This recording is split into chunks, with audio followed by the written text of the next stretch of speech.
मुनिराजों को क्षयोपम चारित्रों का छठ में 7वां स्थान मिला, जो उसमें यही स्थिति बनती है कि सर्वघाती प्रकृतियों का अनुदय रहता है और देशघाती का उदय रहता है। मुनिराज छठे 7वें स्थान बढ़ती है तो इनको संजरण कषाय का उदय रहता है। संजरण कषाय में क्या होता है, उसके सर्वघाती स्पर्धक अनुदय को प्राप्त रहते और देशघाती उदय को, इसलिए क्षयोपम बनता है। समझ में ही ना। मोक्ष मार्ग में यदि अपन सबसे पहले चलेंगे तो ज्ञानावरण, दर्शनावरण और अंतराय, इन 3 कर्मों का, क्योंकि हमें इसका एक बात इस सब जानना क्यों जरूरी, पूरे समय सार का कच्चा माल क्या है पहले तुम दिमाग में रख लो। हम शुरू से बता चुके, हमेशा याद रखना समय सार का विषय क्या है, विषय यानी समय सार बना काय से पूरा, तो आप याद रखो, क्योंकि हम रोज आपको याद दिलाएंगे। समय सार में ऐसा कुछ नहीं है, इसके कहां से आप इसको बोलो, समझ में ना। हम एक टेक्निक से आपको बताएंगे कि समय सार का कच्चा माल क्या है। कौन बताएगा, हमने बोला था एक आत्म तत्व, जो आत्मा जो अपन स्वयं है, इसके ऊपर क्या है बोलो, एक कर्म है, इसके ऊपर क्या है, एक तेजस शरीर है, इसके ऊपर क्या है, एक औदारिक शरीर है, इसके बाहर क्या है, बाहर के पर पदार्थ अपने गे बन रहे हैं, ये चल रहा है। ये तेजस शरीर जो है ये अपन को दिखता नहीं है, ये केवल शरीर में कांति लाता है। औदारिक शरीर अपना दिखता है, तो इसमें जो बाहर के पदार्थ होते हैं ना, ये अपने ज्ञान में ज्ञात होते हैं, और कर्म के उदय के निमित्त से इधर पे राग आदि परिणाम उत्पन्न होते हैं। इस पूरे सिस्टम को मतलब यहाँ पे इसमें एनालिसिस क्या किया गया कि आखिर ये यदि ये देखा जाए कि कर्म रूपी भाव, मतलब ये जो बाहर के गे पदार्थ होते हैं ये भी अपने ज्ञान में अनुभव जानने में आते हैं, और कर्म के निमित्त से आत्मा क्रोध मान रूप परिणाम, इस सब का रिसर्च बिंदु पूरा उसका नाम समय सार है। हम आपको फिर किसका रिसर्च क्या की गई, इसमें किसकी खोज की गई बोलो, कि आत्मा बाहर के पदार्थों से ज्ञाकार रूप हो रहा है और कर्म के उदय के निमित्त से कर्म जैसा हो रहा, बोलो बोलो, कर्म के उदय के निमित्त से कर्म जैसा हो रहा है और बाहर के पदार्थों से ज्ञाकार रूप हो रहा, बोलो। उदाहरण क्या बोलते हैं, हमारा पेटेंट उदाहरण चलेगा आपको। कौन सा उदाहरण है, जिसमें हमने एक नीला बर्तन है, नीले बर्तन में हमने क्या कर दिया, दूध रख दिया और नीचे अग्नि जल रही है। अग्नि के निमित्त से दूध कैसा है, गर्म है, और नीले बर्तन के निमित्त से नीला है। तो जो ये जो कहलाएगा, मतलब इसके निमित्त से, अग्नि के निमित्त से गर्म भी है और नीले बर्तन के निमित्त से नीला भी। यहां बोलो, ये आत्मा जो है ना, एक कर्म के उदय के निमित्त से राग द्वेष रूप परिणाम भी कर रहा है और बाहर के पदार्थों से ज्ञाकार रूप दिखाई दे रहा है। और हमें रिसर्च किसकी करना है, इसकी करना है, क्योंकि हम किसी भी अवस्था में, चाहे आप प्रथमोपम सम्यक प्राप्त करो, चाहे क्षयोपम सम्यक प्राप्त करो, चाहे क्षायक सम्यक प्राप्त करो, चाहे आप अनंत आनंद की 20 योजना करो, या फिर आप देश संयम लब्धि प्राप्त करो, या फिर सकल संयम लब्धि प्राप्त करो, या फिर उपसम श्रेणी प्राप्त करो, या छपक श्रेणी प्राप्त करो, सब में ध्यान आत्मा ही का होता है। जो भी आपको सफलताएं मिलेंगी वो काय के द्वारा मिलेंगी, आत्मा की रुचि, आत्मा का उपयोग का, आत्मा की भावना, आत्म स्थिरता पूर्वक सभी कार्य होंगे। सब लब्बी सार वगैरह सब लिखे, नहीं आई समझ में। जैसे हमने आपको बोला कि यहाँ पे अपन ने छोटे में गिपड़ी फोड़ नाम का एक खेल हम लोग खेलते थे, आप लोगों ने नहीं खेला, हमने खेला है। गिपड़ी में क्या होता है, 7 पत्थर होते हैं, एक के ऊपर एक अपन जमा देते हैं, फिर क्या करते हैं उसमें, अपन उसमें निशाना मारते, गेंद मारते हैं। गेंद मारने में कभी तो इधर उधर जाती है, एक आध बार निशाना लगता है, जब इधर उधर जाएगी मतलब अपन कोशिश कर रहे हैं लेकिन अपन सफल नहीं हो पा रहे। ऐसे ही हम अपने जीवन में इस समझ लो मोक्ष मार्ग में तत्वों की रुचि लेके आत्मा तक अपन ने अनंत बार जाने की कोशिश की, लेकिन सफल नहीं हो पाई, इसलिए आज अपन इधर बैठे हैं। समझ में आई नहीं आई, क्यों क्या बैठे अपन लोग, क्योंकि जनवाणी में ऐसा आया है कि अपन अनंत बार 4 लब्धियां प्राप्त कर चुके। कौन कौन सी, क्षयोपम लब्धि, विशुद्धि लब्धि, देश लब्धि, अनंत बार अपन प्राप्त कर चुके, अपन वापस लौट आए, अपन अपनी मंजिल तक नहीं पहुंच पाए, अपन को रिजल्ट अपन को प्राप्त नहीं हुआ। फिर क्या हुआ, एक आध बार अपना निशाना सही लग गया, लेकिन एक ही गिपड़ी उसमें से गिरी, वो कहलाएगा आपका प्रथमोपम सम्यक। समझ में ही ना, पूरे नहीं गिरे, लेकिन क्या हुआ, पूरे कर्म क्षय में केवल क्या हुआ, एक अकेली गिपड़ी समझते हो, नहीं केली, वो गिपड़ी अकेली गिर गई।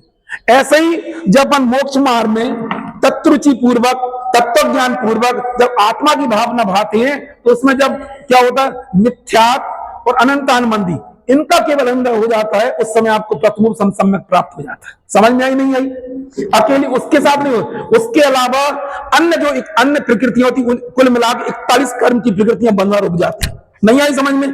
लेकिन आपको कोशिश क्या करना पड़ेगी, जब भी आप प्रयास करोगे, ऐसा नहीं होगा कि गिपड़ी दहरा पड़ी और निशाना में धल लगा है। आप सोचो, हम परोन्मुखी बत्ती के द्वारा हम बाहर में इधर उधर भटक के हम घूम के फिर के बहिरंग वृत्ति करते करते यदि हम मंजिल पा लेंगे तो वो तो नहीं पा सकते। मतलब गिपड़ी इधर रखी हो, निशाना इधर लगाएंगे तो इट्स क्वाइट इम्पॉसिबल, ये असंभव है। अरे समझ में आई? कुछ समझ में आ रही क्या बोल रहे? क्या हम 100 बार कोशिश करेंगे, लेकिन जब भी निशाना लगाएंगे तो हम टारगेट पे लगाएंगे तो ही हमें सफलता मिलेगी। नहीं आई समझ में? मतलब यदि 1000 बार भी हमने कोशिश की और हम नहीं मिली तो भी अगली बार कहां निशान लगाना पड़ेगा? ऐसा नहीं उधर लगा देंगे उधर निशान, वो नहीं होगी। जब भी तुम्हें, इसलिए हमें इसको जानना जरूरी है, हमें अपनी पोजीशन डिसाइड करना कि हम कहां खड़े वर्तमान।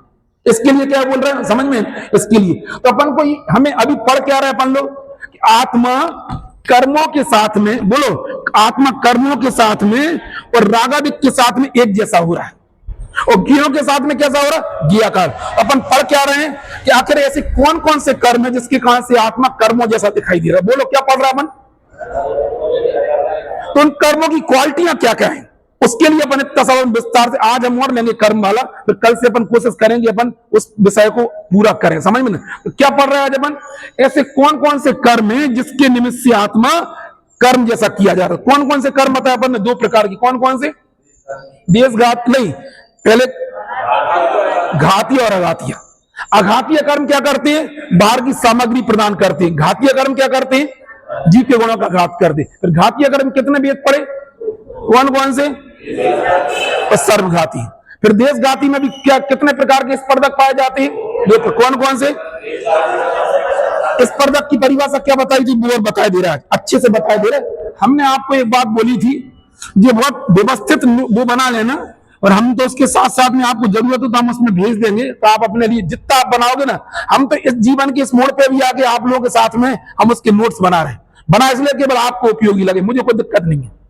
ये चीज हमें किसी ने बताई नहीं है, हमने 20 साल कोई ने नहीं बताई कि परमाणु और वर्ग में क्या अंतर होता है।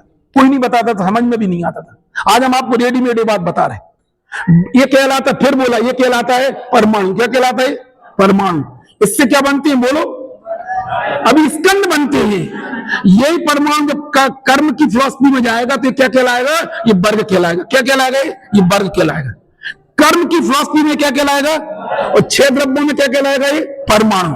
परमाणु से क्या बनता है? स्कंद। ये क्या कहलाता है? स्कंद। आई समझ में? ये बात आप लगाना। इधर जब इसका गुण बताएंगे तो कौन सा गुण बताएंगे? बोलो। इसमें तो इसमें बोलेंगे स्पर्श, रस और गंध और वर्ण। क्या बताएंगे? कई लोग क्या करते हैं कि मतलब है ना, जैसे मालूम नहीं आई समझ में, जब अपन 6 द्रव्यों में इसको एनालाइज करेंगे तो क्या बोलेंगे इसका? बोलो। जैसे जीव का गुण कौन सा बोलेंगे? जानना, देखना। तो पुद्गल का क्या बोलेंगे? तब ये परमाणु पुद्गल परमाणु कहलाएगा। क्या कहलाएगा जी? पुद्गल परमाणु। जब कर्म फिलॉसफी में जाएंगे तो इसका नाम होगा वर्ग। ये परमाणु क्या कहलाएगा? वर्ग। समझ में आई नहीं आई? दुखी मन से सुन रहे तो सुखी मन से, सुखी मन से। नहीं आई समझ में? अच्छा समझ में आ रही है नहीं? क्या बोल रहे हैं? क्या आया? हाँ, नहीं, 6 द्रव्यों के परमाणु तो दोनों हैं, ये भी परमाणु है, ये भी परमाणु है। 6 द्रव्यों की अपेक्षा बोलेंगे तो इसके परमाणु को क्या बोलेंगे? पुद्गल। पुद्गल परमाणु क्या बोलेंगे? बोलो। इसको क्या बोलेंगे अपन? इसको पुद्गल परमाणु बोलेंगे। जब हम कर्म कांड में जाएंगे तब ये वर्ग कहलाएगा, और वर्गों के समूह को क्या बोलेंगे? बोलो। वर्गणा। कारमान वर्गणा, आहार वर्गणा, तेज वर्गणा, भाषा वर्गणा, मनो वर्गणा, ये सब चलेंगे। समझ में ना? तब ये क्या कहलाएगा? ये भी स्कंद है, लेकिन ये क्या कहलाएंगी? उस समय इसका नाम हो जाएगा वर्गणा। समझ में आई नहीं आई? अच्छा, जब अपन और आगे चलेंगे तो वर्गणाओं के समूह को क्या बोला जाएगा? फिर वर्गणाओं के समूह को क्या बोला जाएगा? ऐसे अलग अलग इसके समूह बनेंगे, इसको बोला जाएगा, इन सबको मिला इसको स्पर्धक बोला जाएगा। आई समझ में? स्पर्धक से इसे अनुभागन फल देने की सामर्थ्य की अपेक्षा इसको क्या बोला जाता है? इन स्कंदों को फिर से बोलना चाह रहा है। इन्हीं जब अपन फल देने की सामर्थ्य की बात करेंगे, ये स्पर्धक कहलाते हैं। जब स्थिति की अपेक्षा इनको निषेक कहते हैं, इन्हीं को निषेक कहते हैं, इन्हीं को स्पर्धक बोलते। बोलो। जब फल देने की सामर्थ्य की अपेक्षा बात कही तो क्या बोला जाएगा? इनको स्पर्धक। फल देने की सामर्थ्य, अनुभाग शक्ति की अपेक्षा से इनको क्या बोलते हैं? स्पर्धक। और स्थिति की सापेक्ष क्या बोलेंगे इनको? थोड़ी कठिन लग रही है, नहीं आई समझ में? जैसे आपने अभी बैठ के यहाँ पे 70 करोड़ सागर का मिथ्यात्व मान लिया आपने, आपको किसने बांधा था ऐसा ग्रही बहुत तेज मिथ्यात किसने बांधा था? राजा सैनिक ने बांधा था ना। आयु भी कहां की बांध ली थी उसने? जब मुनिराज के ऊपर सर्प डाला उसने 70 कोड़ा 33 कोड़ा कोड़ी सागर की 33 सागर की आयु कहां की बांध ली थी? यहां उसने कोई कर्म बांधा। इस पॉइंट पे हर कर्म का एक आबादा काल होता है, उसके पहले उदय में नहीं आता है। ये कहलाता, यहां से यहां तक का काल क्या कहलाएगा? आबादा काल कहलाएगा। जैसे 70 कोड़ा कोड़ी सागर का मिथ्यात बांधा, 7,000 वर्ष तक वो परमाणु उदय में नहीं आएंगे। कितने साल तक? 7,000। इसके बाद इनकी निषेक रचना हो जाएगी। निषेक रचना है यहां मान लीजिए जो कर्म परमाणु होते हैं इनकी निषेक रचना, इनमें ये ऑलरेडी पहले से है। इनमें कुछ परमाणु इधर जाएंगे, कुछ इधर जाएंगे, कुछ इधर जाएंगे, कुछ इधर जाएंगे। एक समय का जो इस समय ये जो कहलाता है पूरा निषेक कहलाता है। क्या कहलाता है? नहीं आई समझ में? ये जो होते 7,000, जैसे अभी हम उदाहरण के लिए बताएं, अभी आपने 9:40 पे 9:40 पे कोई कर्म बांधी, इसमें क्या होगा? अभी समझ लो 30 मिनट तक ये कर्म उदय में नहीं आएंगे। 30 मिनट के ये 10 मिनट बोल रहे हैं, 10 मिनट तक उदय में नहीं आएंगे। बाकी जो 30 मिनट होंगे उसमें कर्म परमाणु बढ़ जाएंगे। एक साथ इस समय कर्म कभी एक साथ उदय में नहीं आते। इस समय जो हमने कर्म बांधे ये कुछ अभी आएंगे, कुछ उसके बाद, फिर उसके बाद, फिर उसके बाद, फिर उसके बाद, फिर उसके बाद। तो ये जो एक एक अपन ने यहाँ पे उसको डिस्ट्रीब्यूशन कर दिया, एक एक ग्रुप कहलाता निषेक। एक एक समय में जो कर्म अपन ने डिवाइड कर दिया, एक ग्रुप क्या कहलाएगा बोलो? इसको कहती है निषेक। और हर एक निषेक में अपन ने कल बोला था स्पर्धक पाए जाते। बोलो, ये जो कहलाता किसी विशेष समय बाद जो कर्म होते हैं उस कर्मों का अबाधा काल को छोड़ने के बाद में जो पूरा का पूरा जो डिस्ट्रीब्यूशन हो जाता है उसके हर समय के ग्रुप को क्या बोला जाएगा? निषेक। बोलो, हर समय ग्रुप को क्या बोला जाएगा? निषेक। और निषेक में क्या पाया जाता है? बोलो, निषेक में स्पर्धक पाए जाते हैं। वो 4 प्रकार के जो हमने कल बताए थे। यदि घातीय कर्म के स्पर्धक होंगे, घातीय कर्म के निषेक, उसमें कौन से स्पर्धक पाए जाएंगे? बोलो, लता, दारू, अस्थि और शेर। थोड़ा कठिन लग रहा है। हम एक बात पूछना चाह रहे हैं, सच में जो अपन लोग में जो भी आप पढ़ाई करते हो या जो भी आप लोग बिजनेस करते हो उससे ये चीज बहुत सरल है। और हम फिर बोलना चाह रहे हैं रुचि नहीं लगे ना तो मन मार के भी बिल्कुल वर्क आउट। हमें छोटे में ऐसे ही पापा जी पढ़वाते थे, वो हमसे बोलते थे पढ़ोगे नहीं तो ना तो ढोर चराओगे और या फिर कब्बा सीधोगे। कब्बा सीधोगे समझते आप? नहीं समझते। तुमने हमारे एज वालों के वो लोग जानते कब्बसी का मतलब क्या होता? तुम लोगों ने क्यों बता, इन लोगों को बता जरा कब्बसी का मतलब क्या होता? कप प्लेट, जो कह रहा था कप प्लेट। पहले क्या था, ना तो डिस्पोजल चलती थी, तो ना तो डिस्पोजल चलते थे और ना है ना वो खुंडा। पहले ना जहां चाय बनती थी ना तो वो क्या होता था कि उसमें कप प्लेट चलती थी, सफेद कलर की प्लेट होती थी और वो कप चीनी मिट्टी की, समझ में ना? तो कप प्लेट दोगे मतलब कहीं लगा लोगे, जब पढ़ोगे नहीं तो क्या करोगे? दूसरों की नौकरी करोगे, दूसरों की नौकरी करोगे, क्या करोगे? कप प्लेट दोगे। तो उस समय लगता था नहीं हमें पढ़ना चाहिए। अब बताओ आपको कैसे डरा है हम बिल्कुल जिससे आपको मन लगे? हम सही बात बता रहे, डरा है कैसे होता है? हाँ घूम, कौन सा संसार? वो भी उदाहरण बताते हैं हम आपको। आपने संसार की बात की ना, जब उदाहरण बता सुनना भैया, जो बोल रहा वही। कौन सा संसार? ये वाला नहीं। पहला सुख, दूसरा घर में माया, तीसरा, चौथा जो चेतन नाम वाला ये वाला संसार नहीं। हम बताते आपको संसार का मतलब। सुनो भैया, अक्षय कभी तुम चिड़ियाघर देखने गए हो? कहां देख, कौन के साथ गए थे? अकेले? कौन के साथ? जूनागढ़ का। पहले क्या था, ना तो टीवी थी ना कुछ था ना मैच होते, तो हम लोगों ने चिड़ियाघर दिखवाने कभी ले जाते थे मामा जी वगैरह। एक बार वो ले गए हमारे लिए। उनने क्या किया कि ऐसे है ना जैसे मगरमच्छ नहीं होते उसमें टब में डली रहती है, उनने हमें ना पकड़ के दिखाया और पीछे से ऐसा पकड़ा और पीछे से फिर वहां पर खींच लिया। उस समय देखते मुंह मगरमच्छ का ऐसा मुंह खोलता है, वो नहीं आई समझ। ये वो वाले संसार की बात कर रहे हैं। कौन से वाले संसार की? जो यहाँ पे कोई नहीं होता ना, उस संसार की बात नहीं कर रहा, बहुत बृहद है। अभी रोज सुन लो सर्पदंश की घटना है। बालाघाट में लांजी में दो बच्चों को और तीनों को सांप ने काट दिया, वो तुरंत खत्म हो गया। 2 साल का 4 साल के बच्चे थे। हर दिन कम से कम 20 घटनाएं आती सर्पदंश की। हम यहाँ चेतन नाम में ये अकेला संसार नहीं है, इसके अलावा बहुत दीर्घ संसार है अपने पीछे। हर दिन सर्पदंश की घटनाएं आ रही। बालाघाट के पास लांजी करके एक जगह है, उस लाली के वहां पे किसी और सैकड़ों यहाँ पे सागर में तो हर एक घटना आती है, उसके घर में सांप घुस गया, घर में सांप घुस गया, प्रजाति का कई केरत के कौन कौन सी जाति के हम क्या बोलना चाह रहे, ये बहुत दीर्घ संसार है। ये अकेले नहीं कि यहाँ पे कोई सांप मार नहीं आते तो हम तो अच्छे, कितने दिन तक अच्छे रहोगे बोलो। सांप नहीं आते तो भी आ जाते, जो अभी मालटन में 4-5 चलेगा इकट्ठे।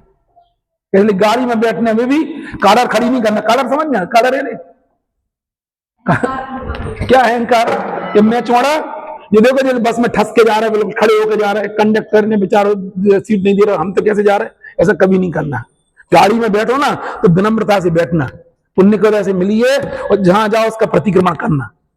पता नहीं कितने जीव इसके निमित्त से मर गए, नहीं आई समझ में।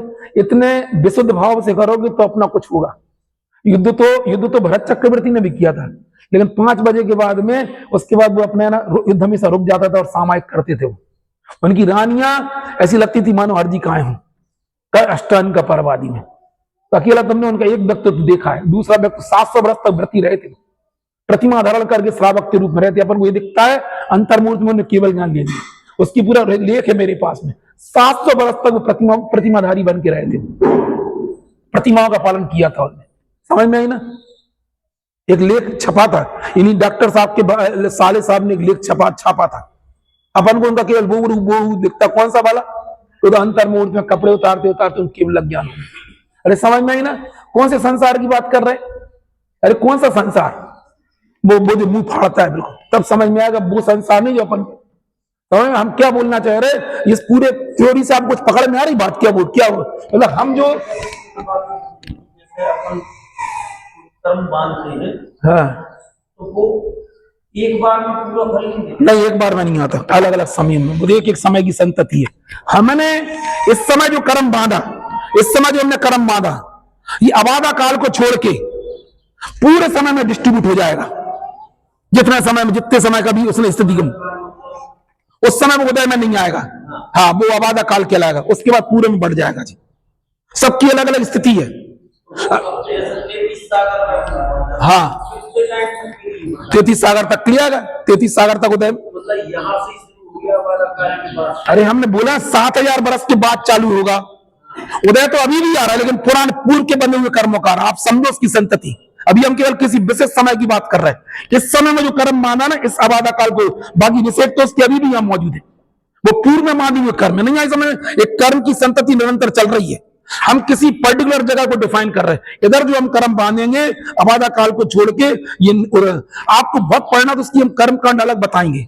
अभी हमें जो उत्तर हमने दिया, हमने केवल निषेक और स्पर्धक में के अंतर वो बताना चाह रहे। क्या बोलना चाह रहे, किसी एक विशेष समय के जो कर्म होते हैं उसको क्या, उसके ग्रुप को क्या बोला जाता है, निषेक।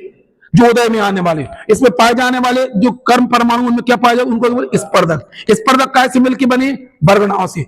वर्गणा काय से मिलकर बनी है, वर्गों से। इतना आप ध्यान में रखना। दूसरा हमने एक बात और बताई थी, भाव कर्म काय के द्वारा बनते हैं, बोलो,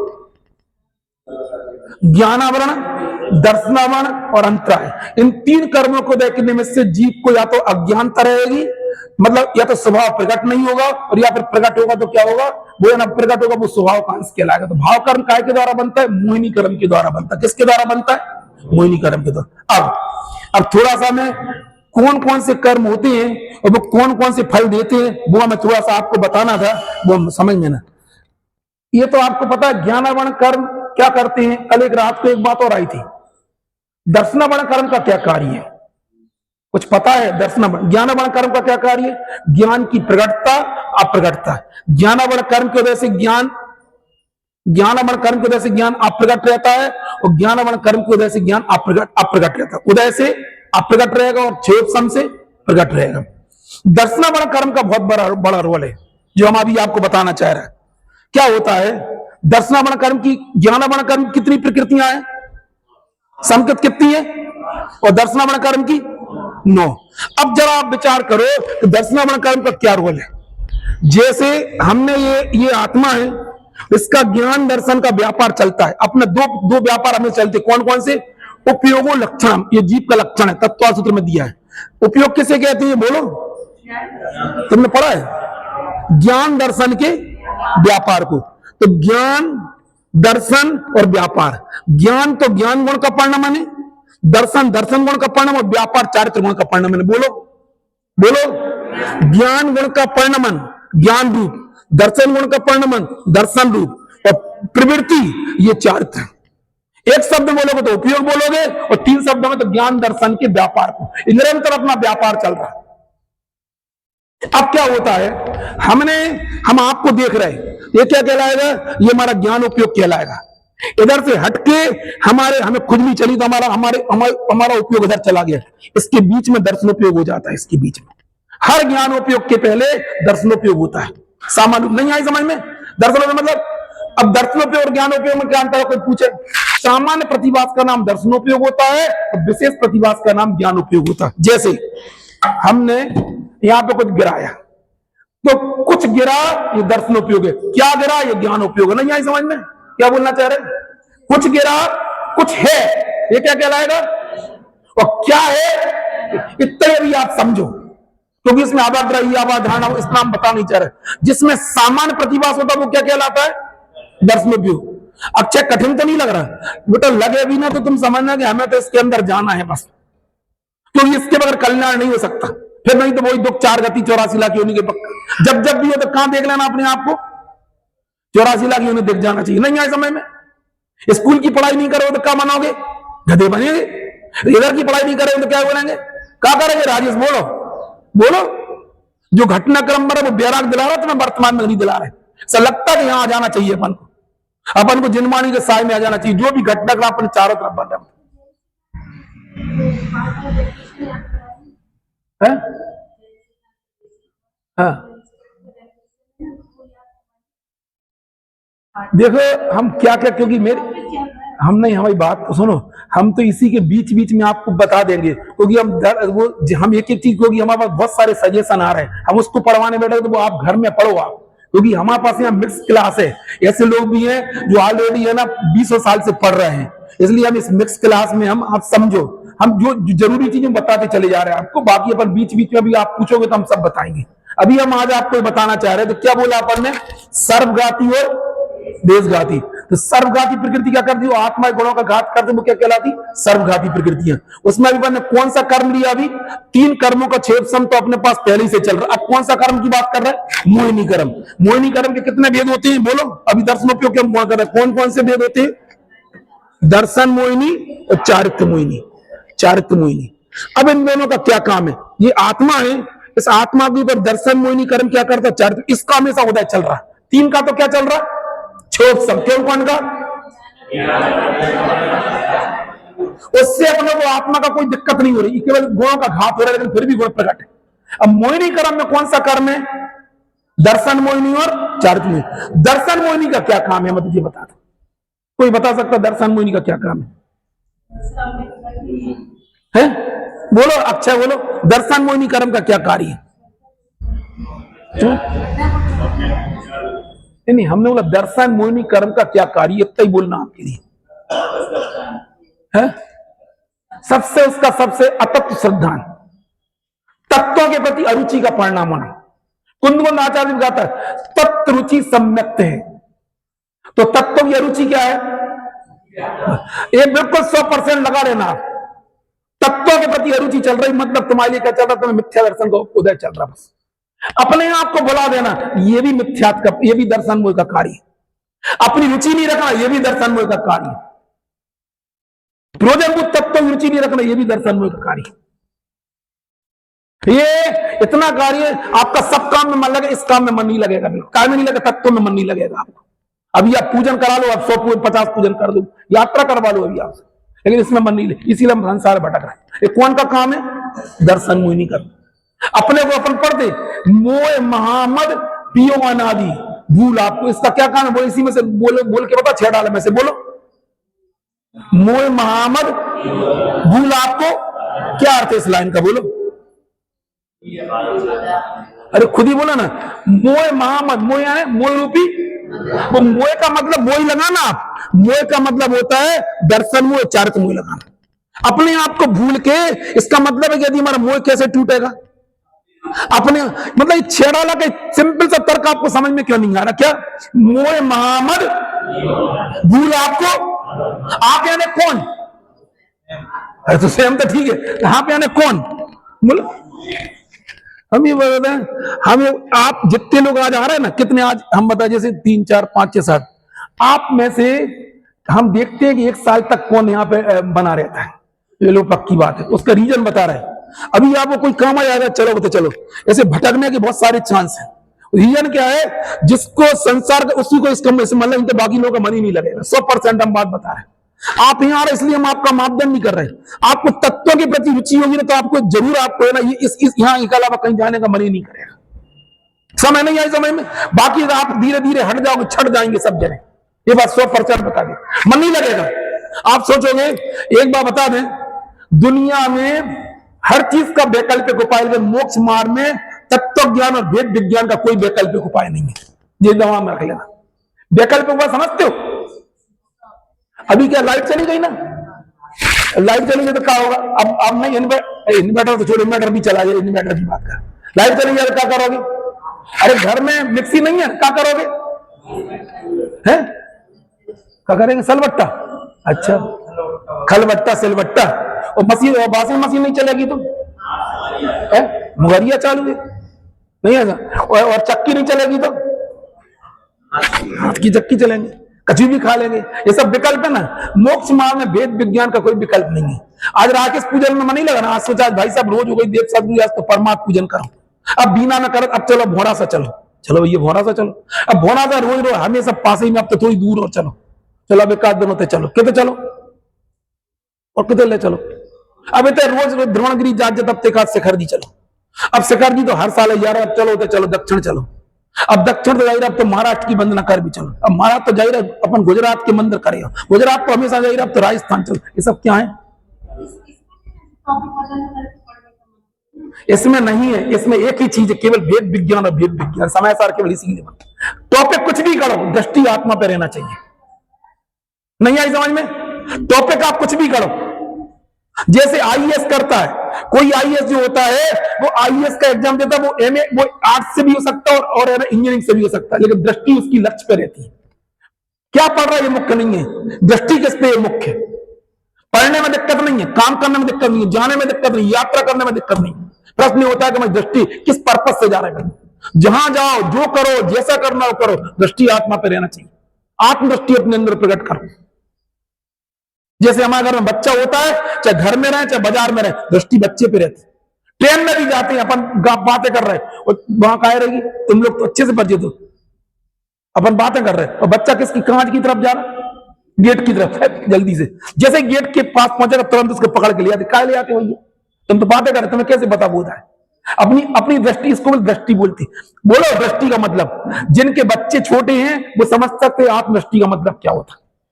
बोलो क्या करते हैं? उदाहरण बोलो, उदाहरण। ट्रेन में जाते कि नहीं जाते? गप्पे करते कि नहीं करते हैं मोनू? फिर क्या करते? बच्चे कहां चले जाते हैं?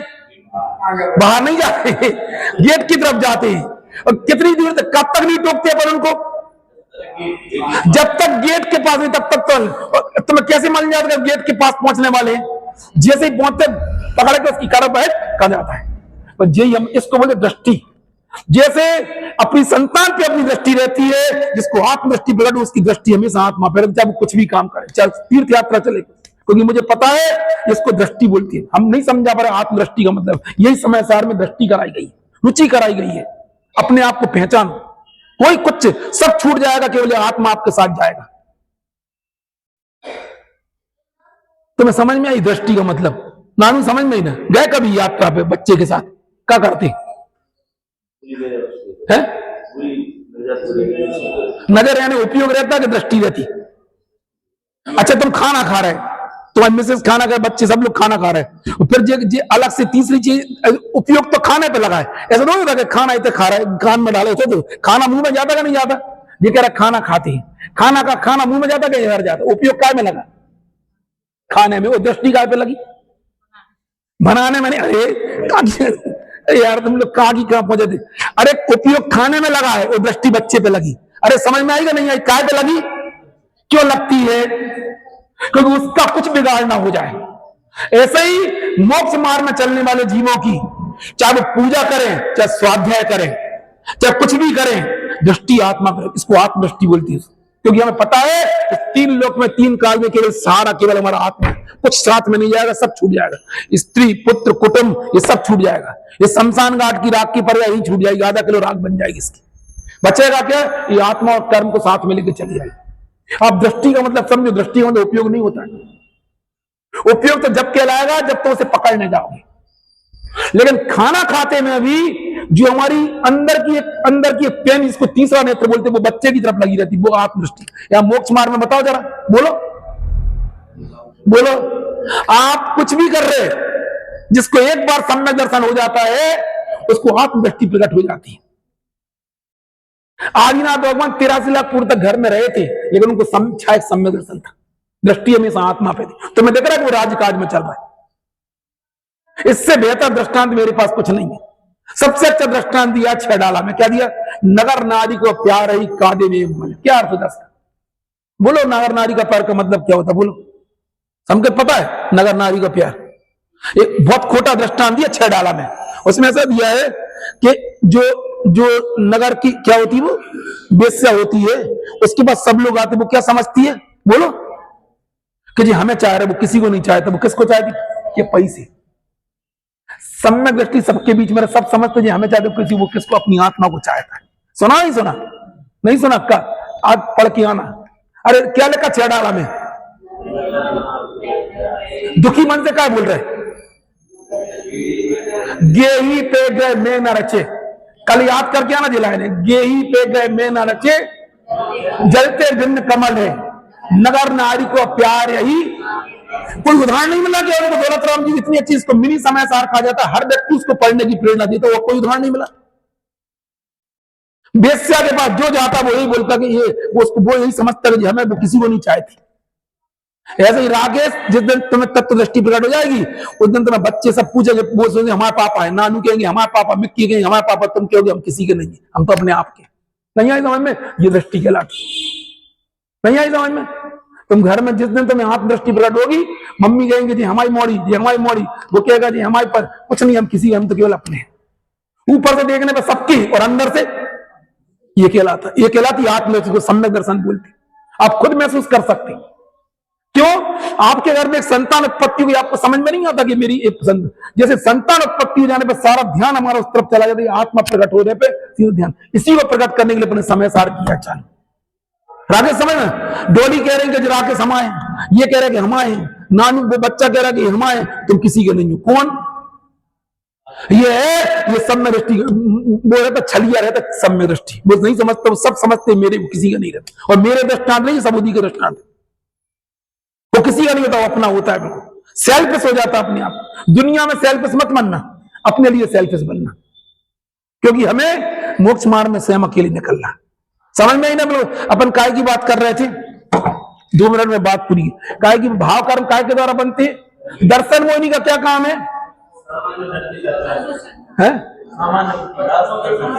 अरे हाँ, चलो चलो, अब तुमने बता दिया। दर्शन शब्द के 2 अर्थ होते जिनवाणी में। सुनो, दर्शन शब्द के 2 अर्थ होते। दर्शन का मतलब जी, और सुन लो, दर्शन शब्द के 2 अर्थ होते। एक तो जानना, देखना भी होता है, और एक श्रद्धा भी होती। क्या होता है? देखना और श्रद्धा करना।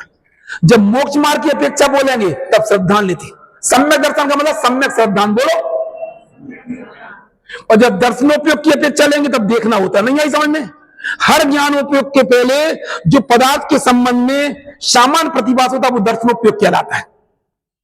और जब मोक्ष मार्ग की अपेक्षा बात करेंगे, सम्यक दर्शन, सम्यक ज्ञान, और सब इस दर्शन का श्रद्धान होता है।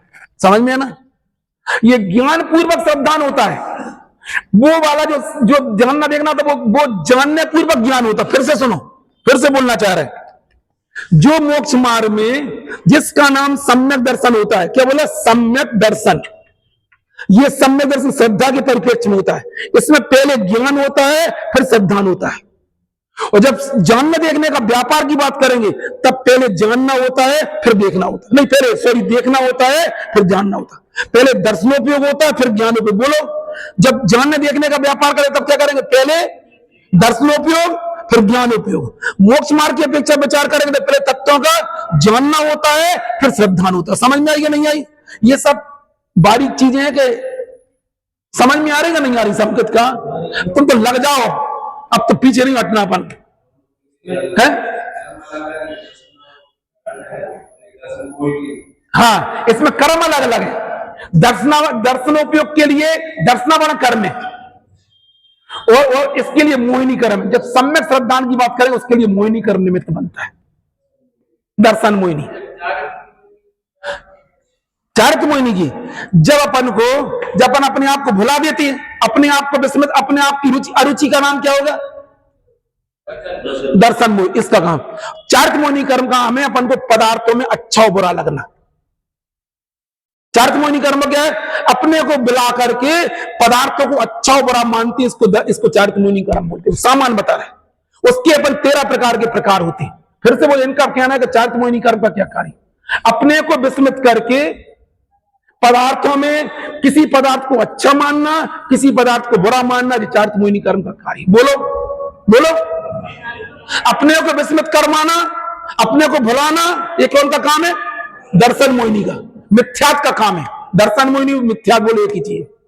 और अपने को बुला के एक पदार्थ में अच्छा लगना, एक पदार्थ में खराब लगना, एक क्या कहलाता है? चारित्र मोहिनी कर्म। इन सब से होता क्या है? बोलो। अरे कर्म बंधन हो रहा है, निरंतर कर्म बंधन हो रहा है। इस संतति कैसे तोड़ेंगे? बड़े पंडित साहब बोलते थे, अपने को भूल के यदि कर्म बंधन हुआ तो अपने को याद किए बगैर 3 काल में कर्म बंधन नहीं रुक सकता। आप कर्म जितना प्रयास करना हो। कल बताएंगे आपके लिए कि कसाई की मनता में वो ज्ञानवर्ण कर्म बनता रहता है। जिस भाव से हम गिरेवेक जाते हैं उस भाव के काल में भी ज्ञानवर्णी कर्म, दर्शनावर्णी कर्म, मिथ्यात्व बनता रहता है। जिस समय हम नौवे गिरेवेक की तैयारी, उस समय मिथ्यात्व का बंध चल रहा। नहीं आती समझ में क्या बोलना चाह रहे?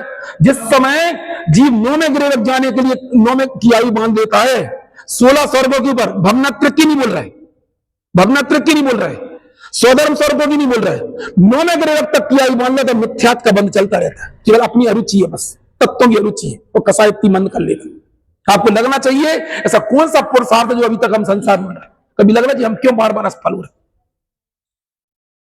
क्यों बार बार असफल हो रहे? हम केवल समझा सके तो इतनी समझा पाई क्लास में, हम असफल क्यों हो रहे अनादिकाल से? हमें सफल कैसे होना? वो थी ना शक्ति दुबे करके जो टॉपर थी, 5वीं बार में IAS क्रॉस किया उसने, इस बार जो टॉप थी, इलाहाबाद की लड़की थी, और 4 बार असफल हुई। घर वालों ने बोल दिया काय को पढ़ रही थी, 5वीं बार में पूरे इंडिया में टॉप कर लिया उसने। नहीं आई समझ में? क्या बोले? कौन सी कसाई की मनता में? साथ में रख के नार की कौन सी कसाई मंद है? और जो भी आपकी कसाई मंद है, आपकी इसी कसाई की मनता में होगा सम्यक दर्शन। फिर से सुन लो, इनका कहना कसाई की मनता में मना नहीं कर रहा, साथ में रख में कृष्ण लेस्या में भी सम्यक होता है, और अपने यहाँ जो लेस्या होगी उस लेस्या में आपको सम्यक दर्शन हो जाएगा। अभी आपकी कसाई तीव्र नहीं है, हम नहीं बोल रहे कसाई, हम भी बोल रहे कसाई की मनता में होगा। इन कसाई की मनता क्या अर्थ होता है उसकी चर्चा अपन कल करेंगे। हम तो अच्छा है, हमने बोला कि जब भी सम्यक होगा तब कसाई की मनता में होगा। हाँ।